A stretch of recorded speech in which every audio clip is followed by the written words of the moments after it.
the future of orthopedics, not only in India, but the future of orthopedics in the world.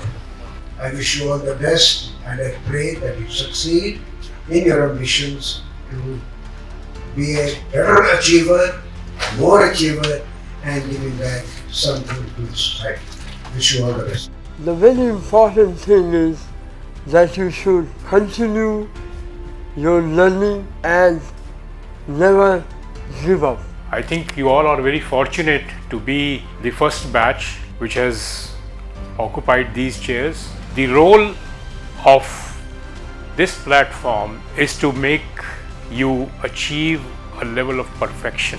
It is important to learn the keyword when you are answering the OSCE and try to give the keyword prominently in your answer. That is what the examiner is looking for.